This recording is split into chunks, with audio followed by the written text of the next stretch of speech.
நீ தாய்க்கு தெரியாம போய் என் சக்கலத்திய பிள்ளைங்களுக்கு இவ்வளவு உதவி பண்ணிருக்கேன்னா நீ இந்த பிள்ளையே எனக்கு தேவையில்லைன்னு சொல்லிட்டு அவனை விட்டு நான் விலகி பையன்ட்டையும் பேச மாட்டேன். வீட்டுக்கே வரக்கூடாது, வந்தா நான் மண்ணெண்ணை ஊத்தி எரிச்சுக்கிறவேன்னு சொல்லிடுவேன். நீ எனக்கு வேண்டவே வேண்டாம், நீ வீட்டு வாசல் வரக்கூடாது.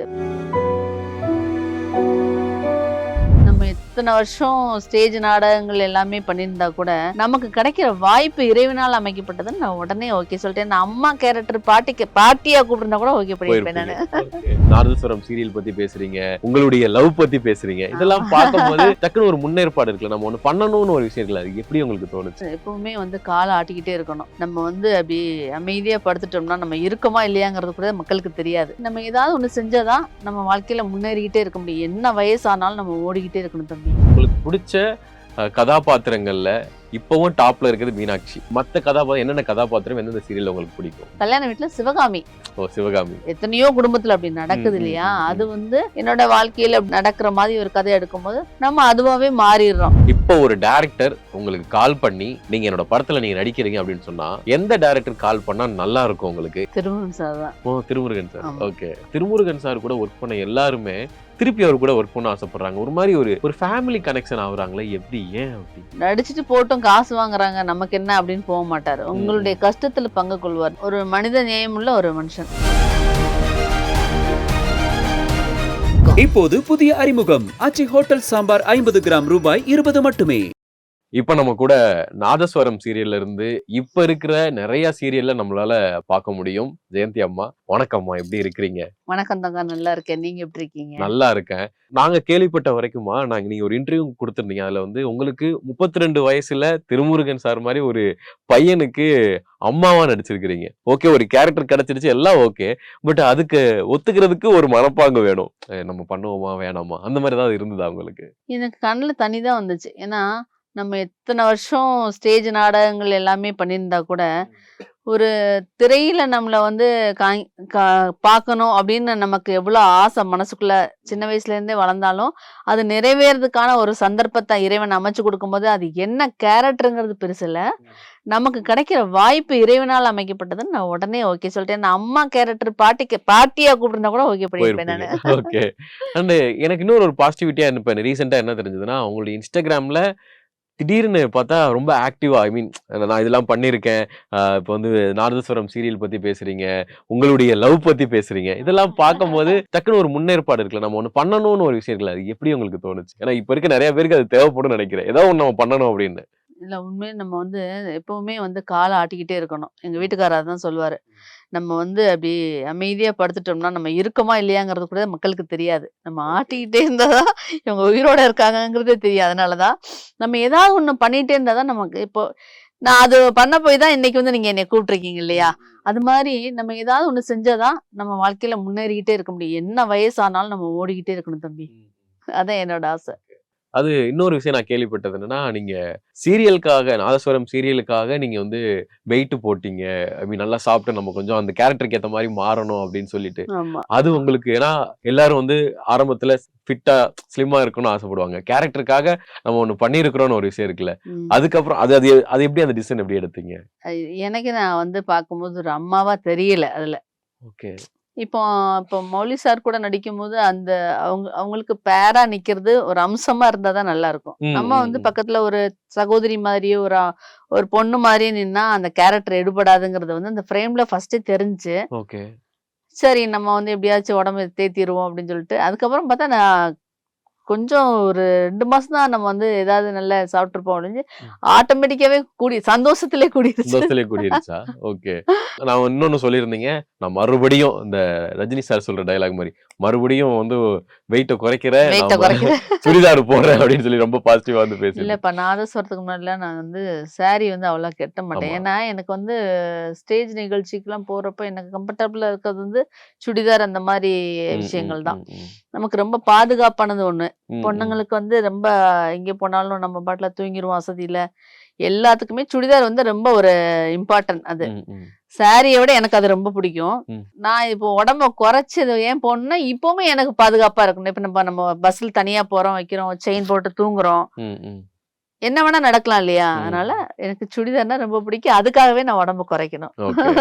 இப்ப திருமுருகன் சாரை மீட் பண்ணுவீங்களா?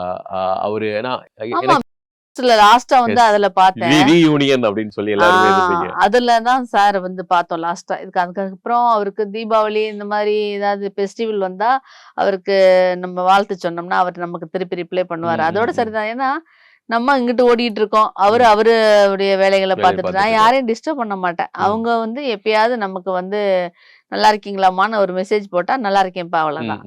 அப்படிதான் போயிட்டு இருக்கு.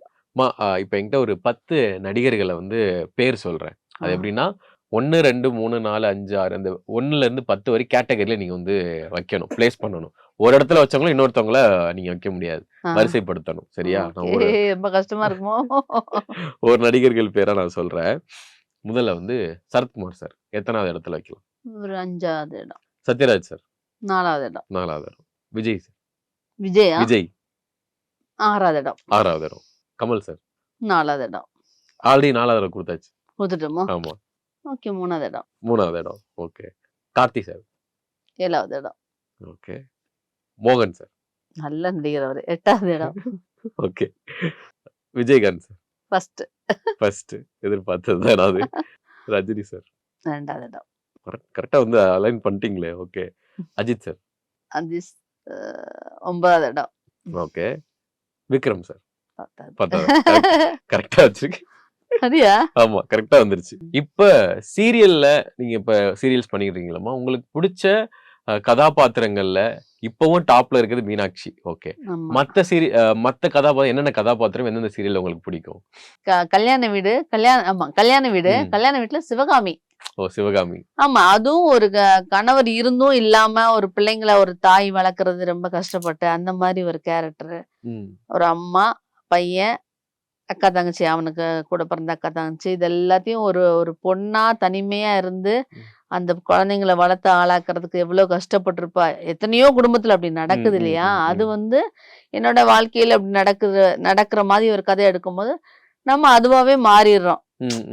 அப்போ அந்த குடும்பமே அப்படி அதுவும் நல்லா இருந்துச்சு. அதாவது எல்லா பிள்ளைங்களும் நாதஸ்வரத்துல நடிச்ச பாதி பிள்ளைங்க, வெளியேந்து எடுத்த பிள்ளைங்க பாதி, எல்லாருமே அதே மாதிரி ஒரே குடும்பமா பழகி ஒரு சீரியலாவே போல எப்பவுமே தன்னோட என்ன சொல்றது அன்றாட வாழ்க்கையில் நடக்கிறது. ஆமா. ஓகே. நீங்க ஆரம்பத்துல சீரியல்ஸ் வந்திருப்பீங்க. ஏன்னா ஒரு ஒரு ஒரு வாய்ப்பா நாதஸ்வரம் உங்களுக்கு அமைஞ்சிருக்கு. ஆனா அந்த அமைஞ்சதுக்கு அப்புறமா அந்த ரெகுலரா ஷூட்டு, அந்த டயலாக்ஸ் பேசுறதா இருக்கட்டும், அது கொஞ்சம் உங்களுக்கு ஆரம்பத்துல போக கொஞ்சம் அந்த டைம் இருக்குல்ல, கஷ்டமா இருந்ததா? இல்ல கத்துக்கிற விஷயம் எப்படி இருந்தது அந்த டைம்ல ஷூட்டிங்லாம்? ஃபர்ஸ்ட் எல்லாம் வந்துட்டு போய் கொஞ்சம் பயமா தான் இருந்துச்சு. ஒரு உதறல், ஒரு பயம், ஒரு பதட்டம் அது இருந்துகிட்டே இருந்துச்சு. கொஞ்சம் ரோல் ஆச்சுன்னா வேர்க்கும், குப்பு குப்புன்னு வேர்த்துட்டு ஒரு படபடப்பு இருந்துகிட்டே இருக்கும். அப்புறம் சார் சொல்லித்தர விதம், ஒரு டைரக்டர்னா ஒரு ஹார்ட்ஸா பேசி அந்த மாதிரிலாம் இல்லாம, இப்போ நீங்க எனக்கு வந்து யாரும் தெரியாது, நீங்க வந்து சொல்லித்தர விதம் வந்து இப்படி அன்பா சொல்லி கொடுத்தாதான் சின்ன குழந்தையா இருந்தாலும் பெரியவங்களா இருந்தாலும் கத்துக்க முடியும். நீங்களே ஆனா நீங்க ஹார்ட்ஸா பேசினாலும் கத்துக்க முடியும். ஏன்னா அதை நான் புரிஞ்சுக்கிற வரைக்கும். சரிங்களா? அப்போ அந்த நேரத்துல நாங்க புதுசா எல்லாருமே, என்னதான் நான் மேடையில் நடிச்சிருந்தாலும் டான்ஸ் பண்ணியிருந்தாலும் எவ்வளவு பெரிய ஆளா இருந்தாலும் அந்த இடத்துல நாங்க வந்து அப்பதான் வந்து யூகேஜ் அப்படிங்கும்போது அவர் சொல்லித்தர்ற விதத்துல வந்து தட்டி கொடுத்து இப்படின்னு ஒரு பதட்டம் இல்லாம, இந்த இடத்துல இப்படி பாருங்க, இந்த இடத்துல இப்படி பண்ணுங்க, இந்த இடத்துல சரிங்க, இந்த இடத்துல கோவப்படுங்க, இந்த மாதிரி டயலாக் இந்த மாதிரி நீங்க பண்ணணுங்கிறத வந்து தெளிவா சொல்லித்தர அந்த பதட்டம் கொஞ்சம் கொஞ்சமா குறைஞ்சிச்சு. கூட இருக்கிறவங்களும் கோ டைரக்டர்ல இருந்து எல்லா அசிஸ்டன்ட் டைரக்டர் எல்லாருமே ஒரு சப்போர்ட்டிவா இருந்தாங்க. அதுதான். ஒரு சீரியல் நடிச்சிருப்பீங்க. அன்னைக்கு நைட்டு போய் உங்க தூங்கும் போது இந்த சீன் வந்து இப்படி நம்ம மனசை பாதிச்சிருக்கலாம், இல்லைன்னா இப்ப இது நல்லா இருக்கு அப்படின்னு சொல்லிட்டு அதை பத்தியே நினைச்சுக்கிட்டு அந்த மாதிரி ஏதாவது சீன் அமைஞ்சிருக்கா உங்களுக்கு டெய்லி? கல்யாண வீட்டுல வந்துட்டு பையன் வந்து என்ன பண்ணிடுவான், எனக்கு எங்க வீட்டுக்காரர் இன்னொரு கல்யாணம் பண்ணியிருப்பாரு. அந்த கல்யாணம் பண்ணியிருக்கிறது தெரிஞ்சுதான் நான் வந்து அந்த ஊரை விட்டே நான் வந்துருவேன். என் பிள்ளைங்களெல்லாம் கூப்பிட்டுட்டு வந்துருவேன். வந்துட்டு தனியா என் பிள்ளைங்களை நானே வேலை செஞ்சு, வீட்டு வேலை செஞ்சு எப்படியோ காப்பாத்தி படிக்க வச்சு நல்ல ஒரு நிலைமைக்கு கொண்டு வந்துருவேன். அந்த டைம்ல என் ஹஸ்பண்டோட இன்னொரு சம்சாரத்தோட குழந்தைய பார்த்துட்டு அவங்களுக்கு ஹெல்ப் பண்ணுவாரு இவரு, என் பையன். இது தெரிஞ்சு நான் என்ன பண்ணுவேன்னா, தெரிஞ்ச உடனே என்னால தாங்க முடியாது. அதாவது நான் எதுக்காக அந்த ஊரை விட்டு வந்தேன், நீ நல்லா இருக்கும், ஒரு பையன் சின்ன பையன் பிள்ளைங்க கை குழந்தையோட நான் இருக்கிறத கூட மறந்து இன்னொருத்தி கூட உறவு வைக்கும் போது அதனால ஒரு வாழ்க்கையை நான் தூக்கி போட்டு வந்ததுக்கு அந்த அந்த மனுஷனுக்கு நீ போய் உதவி செய்யறியேன்னு சொல்லிட்டு ஒரு சண்டை போடுவேன் என் பையன் கூட. என்னடா உன்னை எப்படிலாம் வளர்த்து ஆளாக்குன, நீ தாய்க்கு தெரியாம போய் என் சக்கரத்திய பிள்ளைங்களுக்கு இவ்வளவு உதவி பண்ணியிருக்கேன்னா நீ இந்த பிள்ளையே எனக்கு தேவையில்லைன்னு சொல்லிட்டு அவனை விட்டு நான் விலகி பையன்ட்டையும் பேச மாட்டேன். கிட்டத்தட்ட அவன் வீட்டுக்கே வரக்கூடாது, வந்தா நான் மண்ணெண்ணெய் ஊத்தி எரிச்சுக்கிறவேன்னு சொல்லிடுவேன். அந்த மாதிரி ஒரு சண்டை வரும். அப்போ சொல்லுவேன், அவன் தான் எனக்கு வாழ்க்கையில துரோகம் பண்ணிட்டான், கட்டினவன் தான் வந்து தாலி கட்டி என் கூட வாழ்ந்து கடைசியில எனக்கு வந்து ஒரு பெரிய துரோகத்தை நினைச்சிட்டான். நான் 10 மாசம் சுமந்து நீ எனக்கு எல்லா வகையிலும் நல்லா பண்ணுவ, நல்லது நடத்தி கொடுப்பேன்னு நினைச்சா நீயும் இந்த மாதிரி அதே துரோகத்தை பண்ணிருக்கிய. அவனுக்கும் உனக்கு என்னடா வித்தியாசம் இருக்கு? நீ எனக்கு வேண்டவே வேண்டாம், நீ என் வீட்டு வாசல் வரக்கூடாது, வந்தேன்னு வச்சுக்கோ ஏங்க இந்த அம்மாவை நீங்க வந்து பொணமா தான் பாப்பீங்கன்னு. உங்க அண்ணனுக்கு இறக்கப்பட்டு உள்ள ஏத்துனீங்க, இந்த அம்மாவை நீங்க வந்து பொணமா தான் பாப்பீங்கன்னு. அது ரொம்ப பிடிச்ச ஒரு இது அந்த இடம். இப்போ ஒரு டைரக்டர் உங்களுக்கு கால் பண்ணி நீங்க என்னோட படத்துல நீங்க நடிக்கிறீங்க அப்படின்னு சொன்னா எந்த டைரக்டர் கால் பண்ணா நல்லா இருக்கும் உங்களுக்கு? அவரே ஒரு மாதிரி ஜாலியாயிருவீங்க, இதுக்காக தான்ப்பா காத்திருந்தேன் அப்படின்னா எந்த டைரக்டரோட காலுக்காக நீங்க வெயிட் பண்றீங்க? திருமுருகன் சார் தான். ஓ, திருமுருகன் சார். ஓகே. அது படமா இருந்தாலும் சரி, சீரியலா இருந்தாலும் சரி, அவர் வந்து கிட்டத்தட்ட இப்போ இந்த நாடகம் முடிஞ்சு ஒரு 3-4 வருஷம் ஆச்சா.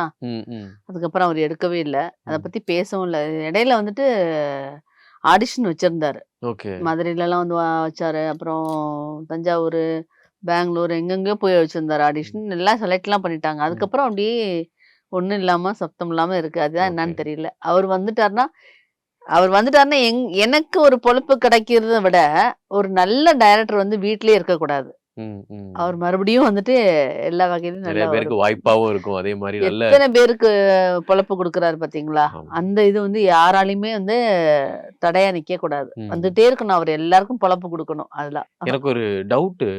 திருமுருகன் சார் கூட ஒர்க் பண்ண எல்லாருமே திருப்பி அவர் கூட ஒர்க் பண்ண ஆசைப்படுறாங்க. ஒரு மாதிரி ஒரு ஃபேமிலி கனெக்ஷன் ஆகுறாங்களே, எப்படி, ஏன் அப்படி? யாரையுமே தள்ளி வச்சு பார்க்க மாட்டாரு இல்லையா? நம்ம ஒரு டைரக்டர், நீங்க ஒரு ஆர்டிஸ்ட் அப்படின்னு நினைக்க மாட்டாரு. உங்களை பார்த்துட்டாலே ஒரு ஃப்ரெண்ட்லியா, ஒரு கூட பிறந்த தம்பியா தட்டி கொடுத்து என்னப்பா நல்லா இருக்கியா, வீட்டுல எல்லாம் அப்படி இருக்காங்க, அதாவது நடிச்சுட்டு போட்டும் காசு வாங்குறாங்க நமக்கு என்ன அப்படின்னு போக மாட்டாரு. உங்களுடைய கஷ்டத்துல பங்கு கொள்வார். நீங்க ஒரு மாதிரியா இருக்கீங்க கேட்பாரு, உடம்பும் இல்லையான்னு கேட்பாரு. நீங்க அந்த இடத்துல ஏதாவது விழுந்துட்டீங்க, இல்ல கால் உடஞ்சிச்சு, கை உடஞ்சிச்சு, உடனே அது எவ்வளவு செலவாகுது அந்த ஸ்பாட்ல ஆயிடுச்சுன்னா அவரே பாத்துருவாரு. இப்படி நிறைய ஆர்டிஸ்டுக்கு பாத்துருக்காரு. அதெல்லாம் நான் கண்ணால பாக்குறதுனால நம்ம வந்து அவர் மேல ஒரு அன்பு. ஆமா, ஒரு மனித நேயம் உள்ள ஒரு மனுஷன், அவ்வளவுதான். உங்களுக்கு அடுத்து என்ன மாதிரியான ப்ராஜெக்ட்ஸ் கையில இருக்கு, அத பத்தி சொல்லுங்க. எதை பத்தி பேசலாமா? இப்போதைக்கு மணமகளே வா நல்லா போயிட்டு இருக்கு ஒரு பாட்டி கேரக்டர். அந்த பாட்டி வந்து அந்த குடும்பத்துல ரொம்ப முக்கியமான ஒரு பாட்டி. அந்த பாட்டி தான் எல்லாத்தையுமே அந்த ஒருங்கிணைஞ்சு கொண்டு போறது, எந்த ஒரு பிரச்சனைனாலும் போய் இறங்கி நின்று பேசுறது, தில்லா அந்த மாதிரி ஒரு பாட்டி. அது இல்லாம இப்போ கயல்ல வேற கமிட் ஆயிருக்கேன். கயல்ல வந்துட்டு இப்பதான் ஸ்டார்ட் பண்ணிருக்காங்க. இன்னும் எங்க கதை வந்து நகர்ந்து போகல, அதனால கொஞ்சம் கொஞ்சமா எடுத்திருக்காங்க. இந்த இப்ப சங்கமம் வேற போயிட்டு இருக்குல்ல, அது முடிஞ்ச உடனே திருப்பி மறுபடியும் தொடரும்னு நினைக்கிறேன். ஓகே. ரொம்ப நன்றிகள்மா. உங்களை இங்க வரவழைச்சதுக்கு, நீங்க வந்து இன்டர்வியூ கொடுத்ததுக்கு ரொம்ப ரொம்ப நன்றிகள். அடுத்தடுத்து நீங்க ஆசைப்பட்ட மாதிரி படங்கள், திருமுருகன் சாருடைய படமோ சீரியலோ அடுத்து உங்களுக்கு நடக்கணும்னு சொல்லிட்டு மனதார கேட்டுக்கிறேன். ரொம்ப ரொம்ப நன்றிகள்மா.